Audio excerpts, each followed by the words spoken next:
इससे पहले आपने पॉलिनेशन के बारे में पढ़ा था। पॉलिनेशन क्या होता है, कितने प्रकार से होता है, क्या क्या फ्लावर्स में एडेप्टेशंस पाए जाते हैं, टोटल आपने पढ़ लिया था।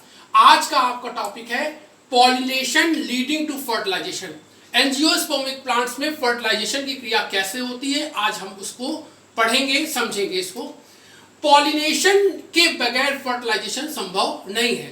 पहले पॉलिनेशन की क्रिया होगी, पॉलन ग्रेन जो होंगे वो फ्लावर की स्टिग्मा में पहुंचेंगे, चाहे सेल्फ पॉलिनेशन के द्वारा और चाहे क्रॉस पॉलिनेशन के द्वारा। अब बात करते हैं कि फर्टिलाइजेशन कैसे होता है। यहां पर तो यहां पर पॉलिनेशन के बाद क्या होता है, फर्टिलाइजेशन की क्रिया कैसे आगे की ओर पूरी होती है। तो सबसे पहले पॉलिनेशन की क्रिया के द्वारा पॉलन ग्रेन जब फीमेल पार्ट पर पहुंचते हैं, स्टिग्मा पर पहुंचते हैं, तो वहां पर स्टिग्मा से निकलने वाले एक सुगर सोल्यूशन को एब्जॉर्ब करते हैं, जिससे होता क्या है कि पॉलन ग्रेन में पाई जाने वाली एक्सटाइन जो होती है वो जर्म पोर के पास से टूट जाती है। जहां से टूटती है वहां से इंटाइन जो होती है एक लंबी ट्यूब के आकार की संरचना का निर्माण कर लेती है, और इस लंबे ट्यूब के आकार की संरचना को हम पॉलन ट्यूब कहते हैं।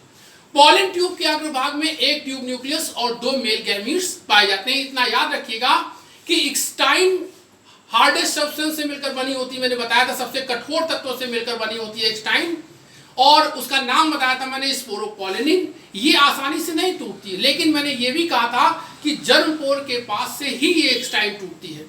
तो जब एक्सटाइन स्टिग्मा से निकलने वाले लिक्विड को एब्जॉर्ब करती है तो उसके बाद पॉलन ग्रेन फूल आते हैं, स्वेलअप कर जाते हैं और जर्म पोर के पास से टूट जाते हैं, और इंटाइन एक लंबे ट्यूब के आकार की संरचना का निर्माण कर लेती है, जिसको हम पॉलन ट्यूब कहते हैं।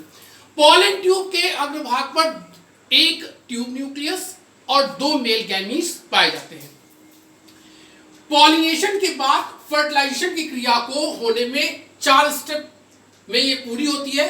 पहला दिया है entry of pollen tube into ovule, second है entry of pollen tube into embryo sac, तीसरा है डिस्चार्ज ऑफ गैमीट्स, और चौथा है फ्यूजन ऑफ गैमीट्स। तो सबसे पहला स्टेप जर्मिनेशन, पॉलन ग्रेन के जर्मिनेशन के बाद, स्टिग्मा पर पॉलन ग्रेन के जर्मिनेशन के बाद पहला स्टेप आता है entry of pollen tube into ovule.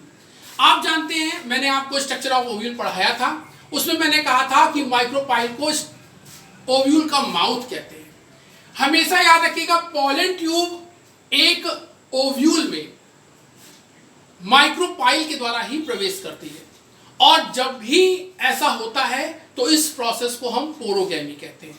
जब पॉलन ट्यूब किसी ओव्यूल के अंदर, यहां पर आप देख रहे हैं फिगर में कि पॉलन ट्यूब जो है एक ट्यूब न्यूक्लियस और दो मेल गैमीट को लेकर ओव्यूल के अंदर प्रवेश कर रही है माइक्रोपाइल के द्वारा, और जब ऐसा होता है तो इस क्रिया को हम पोरोगैमी कहते हैं। फिर से रिपीट मैं कर रहा हूं, जब पॉलन ट्यूब ओव्यूल के अंदर माइक्रोपाइल के द्वारा प्रवेश करती है तो उस क्रिया को हम पोरोगैमी कहते हैं।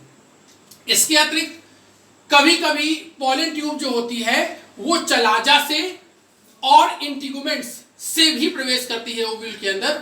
जब वो चलाजा से प्रवेश करती है तो चैलेजोगैमी कहलाती है, और जब यही पॉलन ट्यूब जो है इंटिगुमेंट्स से प्रवेश करती है तो उसे हम मीजोगैमी कहते हैं। तो ये हो गया आपका पहले heading, entry of pollen tube into ovule. तो ओव्यूल में पॉलन ट्यूब जो है वो 3 जगह से प्रवेश कर सकती है, चलाजा से प्रवेश कर सकती है, इंटिगुमेंट से भी प्रवेश कर सकती है, और माइक्रोपाइल से ही प्रवेश कर सकती है। सबसे ज्यादा जो है सामान्यतः वो माइक्रोपाइल से ही प्रवेश करती है, ओव्यूल के माउथ से ही वो प्रवेश करती है। सेकंड है यहाँ पर entry of pollen tube into embryo sac. चूंकि आप जानते हैं ओव्यूल के अंदर एम्ब्रियो सैक पाया जाता है। एम्ब्रियो सैक के अंदर पॉलन ट्यूब जो होती है वो किस प्रकार प्रवेश करती है, इसको यहां से फिगर के द्वारा समझिए। जब भी ओव्यूल के अंदर पॉलन ट्यूब आएगी तो ओव्यूल के बाद वो प्रवेश करेगी एम्ब्रियो सैक के अंदर। चूंकि एम्ब्रियो सैक के अंदर माइक्रोपाइल एंड की ओर एक एक्सेल, 2 सिनर्जिड्स, एक सेकेंडरी न्यूक्लियस और 3 एंटीपोडल सेल पाई जाती हैं। तो पॉलन ट्यूब्स जब ओव्यूल से एम्ब्रियो सैक के अंदर जाती है तो एक्सेल और सिनर्जिड्स के बीच से होती वो प्रवेश करती है। उसके बाद तीसरा आता है आपका डिस्चार्ज ऑफ गैमीट्स।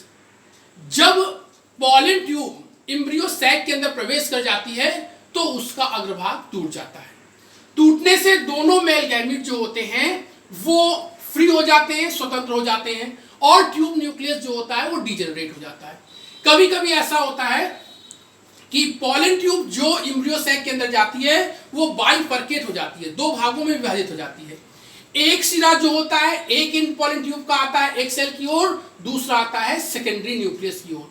ध्यान दीजिएगा, यहां पर एग सेल और सिनर्जिड्स मिलकर एग एपरेटस का निर्माण करती हैं। इससे पहले मैं आपको ये बता चुका हूं। एग सेल फीमेल गैमीट है और इसके अंदर क्रोमोसोम की संख्या कितनी होती है? n होती है। और जो दो मेल गैमीट डिस्चार्ज हुए हैं एम्ब्रियो सैक के अंदर, उनमें भी क्रोमोसोम की संख्या क्या होती है? n और n ही होती है। अगली हेडिंग आपकी आती है फ्यूजन ऑफ गैमीट्स। डिस्चार्ज होने के बाद गैमीट्स फ्यूज करते हैं एक दूसरे से।